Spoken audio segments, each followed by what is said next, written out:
আসসালামু আলাইকুম, আশা করি সবাই ভালো আছেন। আজকে পাবনা থেকে এক কাস্টমার ভাই আসছে, ওনার ফোনের যে ক্যামেরাটা ঘোলা দেখতেই পাচ্ছেন, একেবারে খুবই ঘোলা। তো এই ক্যামেরাটা রিপ্লেস করার জন্য মূলত আমার কাছে আসছে।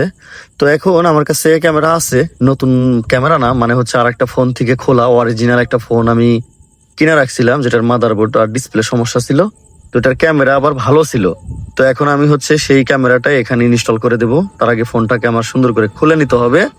এখানে মূলত হচ্ছে পিছনের যে মেন ক্যামেরা সেটাই মূলত বেশি ঘোলা, যার কারণে উনি 1x বা 2x বা 3x কোনোভাবেই ছবি উঠাতে পারে না, ভিডিও করতে পারে না। তো এই জন্য উনি মূলত আমার সাথে কথা বলে তারপরে আসছে। দেখতেই পাচ্ছেন, এটা হচ্ছে S25G একটি ফোন স্যামসাং এর। তো এখন এই দেখেন এই ক্যামেরাটার কত সুন্দর লেন্স, একেবারে পরিষ্কার। আর এই যেটা দেখেন ঘোলা, এই যে ঘষা লাগছে। তো এই জন্য হচ্ছে মূলত উনি ক্যামেরা দিয়ে ছবি ভালো তুলতে পারে না। তো যাই হোক, এখন আমি এই ক্যামেরাটা এখানে ইনস্টল করে দেব।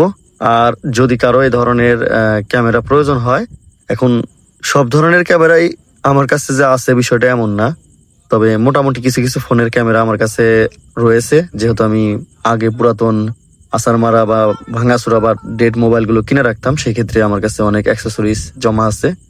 এছাড়া কিছু কিছু ফোনের নতুন ক্যামেরাও পাওয়া যায় ঢাকা গুলিস্তান হল মার্কেটে, তো কালেকশন করা যায়। তো যাই হোক, যদি কখনো ক্যামেরা জনিত সমস্যা হয় বা আপনার ফোনের এই ধরনের কোনো কিছু লাগে, তো আমার সাথে যোগাযোগ করতে পারেন। আমার হোয়াটসঅ্যাপ নাম্বার দেওয়া আছে, ফেসবুক পেজের অ্যাবাউটের ভিতরে, ইউটিউব চ্যানেলও দেওয়া আছে।